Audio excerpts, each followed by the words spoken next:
안녕하십니까. 혼란한 정치 시사 이슈를 술술 풀어보는 송국근의 혼술 2월 16일 금요일 낮 시간에 인사드립니다. 총선 격전지 중에 최근의 빅매치 지역으로 떠오르고 있죠. 서울의 중구 성동 갑입니다. 이곳의 현역 의원은 민주당 홍익표 의원이죠. 홍익표 원내대표인데 홍익표 원내대표가 지난번 2020년 총선에서 진수희 국민의힘 계열이죠. 그때 미래통합당 후보에게 압도한 지역입니다. 홍익표가 54.3%를 얻었고 진수희 후보가 41%, 그래서 큰 차이로 이긴 곳인데, 자, 홍익표 원내대표가 이 자리를 임종석 전 대통령 비서실장에게 물려주고 본인은 서초을로 떠납니다. 임종석이 원래 이 지역에서 국회의원 2번을 했던 것이죠. 한양대학교, 임종석이 한양대학교 총학생회장을 하면서 전대협 3기 의장을 했는데, 여기에 이 지역 안에 성동구에 한양대학교가 있습니다. 그래서 홍익표도 그 한양대학교 후배고, 홍익표가 이 지역에서 출마를 하다가 이제 임종석이 다시 정치판에 뛰어든다고 하니 임종석에게 자리를 양보하는, 같은 한양대학교 학생운동권 선후배 사이죠. 자리를 양보하는 그런 상황이 벌어졌는데, 자, 여기에 국민의힘이 누가 갈 것이냐. 여기는 원래 권오현 전 대통령실 행정관이 예비 출마로 등록을 해서 뛰고 있었는데, 최근에 윤희숙 전 의원이 출마 선언 기자회견을 했습니다. 급대기는 가라 이렇게 하면서 이제 운동권 청산하겠다는 거죠. 급대기는 가라고 하면서 출마 기자회견을 했습니다. 윤희숙 전 의원은 원래 서초갑에서 국회의원을 하다가 그때 이 부친의 부동산 문제로 의원직을 내놨었죠. 서초갑에 다시 가는 게 아니고 이 중성동갑에 출마를 하겠다. 자, 이렇게 되니 한동훈 비대위원장이 윤희숙 전 의원에게 힘을 실어줬습니다. 물론 기존에 출마를 준비하고 있던 권오현 전 행정관은 반발을 하고 있고, 한동훈 비대위원장이 힘을 실어줬죠. 그때 이 계양을의 그 원희룡, 그 다음에 이 마포의 그 김경률, 물론 김경률은 아직 불출마 선언을 해버렸지만, 그 이어서 세 번째로 그 윤희숙 전 의원에게 힘을 실어줬는데 이런 이야기를 했습니다.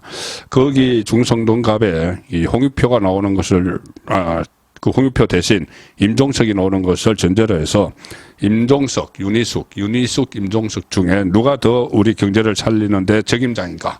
이렇게 물으면서 힘을 실어줬습니다. 본인과는 일면식도 없다는 이야기를 하고, 윤희숙 전 의원은 KDI 출신으로 경제 전문가죠. 자, 이 상황에서 임종석에 대해서는 지금 민주당에서 공천을 주지 않는다, 이런 논란까지 지금 벌어지고 있죠. 이 임혁백 그 공관위원장이 콕 찍어서 임종석, 노영민 이야기를 했습니다. 윤석열 정부 탄생의 이 책임이 있는 사람들은 마치 공천에서 배제하겠다는 듯이, 그래도 임종석을 과연 배제할 수 있을 것인가. 친문의 상징적인 인물인데 임종석을 배제하면 친문이 조직적으로 반발을 할 수 있다. 그러면 이재명에게도 그때는 큰 부담이 된다. 자, 그래서 가장 현재로서는 성사 가능성이 있는 구도 중에 하나가 말씀드린 대로 임종석 대 윤희숙입니다. 임종석, 민주당 임종석 대 윤희숙 국민의힘. 자, 첫 여론조사 결과가 나왔습니다. 제가 매주 금요일 연이어서 전해드리고 있는데, 펜앤마이크의 여론조사죠. 펜앤더마이크 여론조사를 제가 지금 3주째 전해드리고 있는데, 많은 관심을 지금 보여주고 계십니다. 시청자분들께서 감사를 드리면서 오늘도 펜앤마이크 조사를 제가 소개를 드리겠습니다. 펜앤마이크가 R&R, 리서치, 그리고 여론조사 공정에 의뢰를 했는데, 이 표본수는 중구 성동갑에 거주하는 만 18세 이상, 그러니까 그 지역의 유권자죠. 실제로 투표를 할 수 있는 유권자 501명을 대상으로 조사를 했습니다. 조사 기간은 2월 13일부터 2월 14일, 가장 최근이죠. 자, 임종석 대 윤희숙 어떻게 나왔을까요? 자, 임종석은 민주당 후보로 간주를 하고 윤희숙을 국민의힘 후보로 간주를 했을 때 오차 범위 안에 있습니다. 임종석 39%, 윤희숙 37%, 2%포인트 차로 오차범위 안에 있습니다. 그 외 다른 후보를 찍겠다 12%가 있고, 투표, 그다음, 잘 모름, 7%가 있고, 투표할 인물이 없다 5% 이렇게 나와 있는데, 어쨌든 39대 37. 임종석은 말씀드렸다시피 여기서 두 번 국회의원을 과거에 했죠. 그리고 계속 이 홍익표 민주당에서 그 국회의원을 해왔던 자리입니다.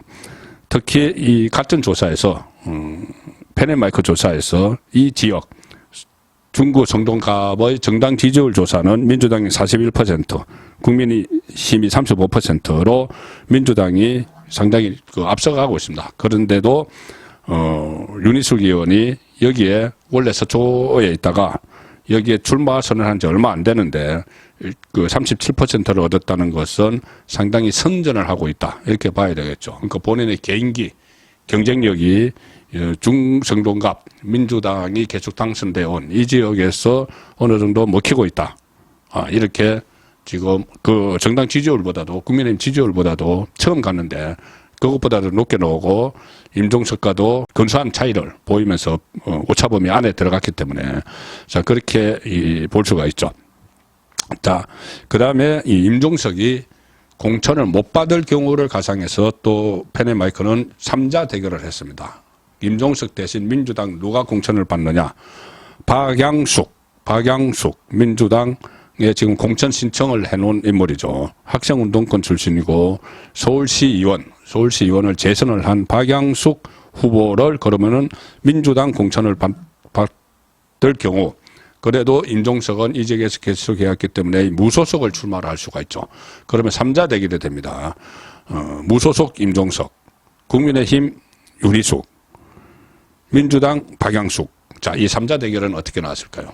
이것 역시 같은 조사, 펜앤마이크 조사인데, 자, 이 경우에 윤희숙 후보가 압승을 하는 걸로 나옵니다. 3자 대결을 하면은. 민주당 표가 쪼개지니까. 윤희숙은 이 경우에도 37% 똑같이 받습니다. 조금 전에 임종석 대 윤희숙 양자 대결에서 37%였죠. 이때도 윤희숙은 37% 똑같이 득표를 합니다. 가상 대결에서.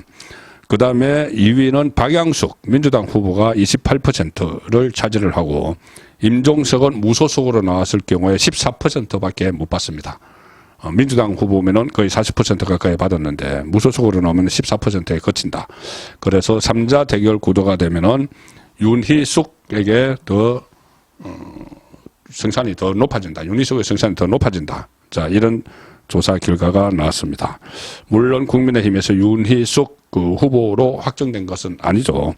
권오현을 비롯해서 이 도전자도 있기 때문에 이 공천을 받을지는 좀 더 지켜봐야 되지만 어쨌든 한동훈 비대위원장이 힘을 실은 상황이어서 공천을 받을 가능성이 높다고 보면은 임종석이 만약에 친문의 반발이 두려워서 이재명의 공천을 하면은 오차 범위 안에 있지만 임종석 대 윤희숙이 윤희숙은 지금 새로 투입이 됐기 때문에 앞으로 더 외연 확장을 해 나갈 가능성이 있다. 그래서 윤희숙의 성산이 충분하다. 이렇게 분석을 해드릴 수가 있고 임종석이 나오고 박양숙이 무소속 나오고 박양숙이 민주당 공천을 받으면은 3자 대결을 하면은 윤희숙 당선은 확실해진다. 자, 그런데 또 하나 변수가 오늘 조금 전에 JTBC가 단독 보도를 했습니다. 뭐냐면은 민주당에서 바로 이 지역 서울 중구 성동갑에 자동응답 서비스 여론조사를 하나 돌렸는데 그 여론조사에 민주당 후보 이름에 임종석은 없었습니다. 지금 이제 여기저기 막 여론조사를 돌려보는 그런 상황이죠. 누구를 투입해야지 적합할지.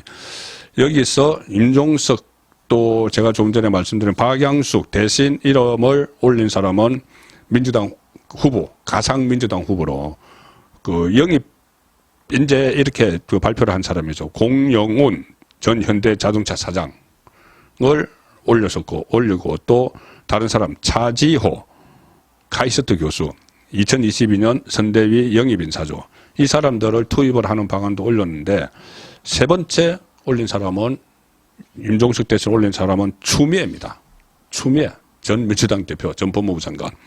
추미애는 지금 동작을, 나경원 있는 동작을에서 이수진이 어렵다고 해서 추미애를 투입해서 여론조사 결과를 그때 민주당이 돌렸죠. 그리고 그 추미애와 나경원의 맞대결 그 여론조사도 그때 이 펜앤마이크에서 했습니다. 그때 나경원이 이기는 걸로 나왔죠. 자, 그 추미애가 동작을 뿐이 아니고 여기 중성동 갑에도 대입이 됐습니다. 이게 완전히 공천한다는 건 아니고 이제 살펴보는 거죠. 민주당 쪽에서. 이런 질문이 되는 겁니다. 이 더불어민주당 추미애 후보와 국민의힘 윤희숙 후보가 출마한다면은 누구에게 투표하시겠습니까? 이렇게 가상대결에서 또 물어봤습니다. 그래서 이것은 일단 볼 때는 이미 그 임종석에 대해서는 공천 배제를 사실상 염두에 두고 공용훈, 차지호, 추미애를 투입시켜서 여론을 떠본 것 아닌가, 어디 여론의 현황을 본 것 아닌가, 이렇게 일단은 볼 수가 있습니다.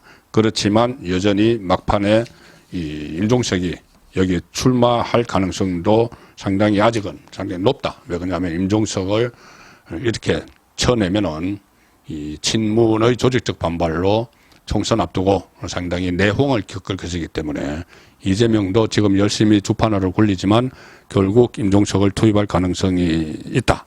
그렇다면은 이때 대결 구도 총선은 어떻게 진행이 될 것인가, 그것을 오늘 펜앤마이크 여론조사를 중심으로 소개를 드렸습니다. 송국근의 혼술이었습니다.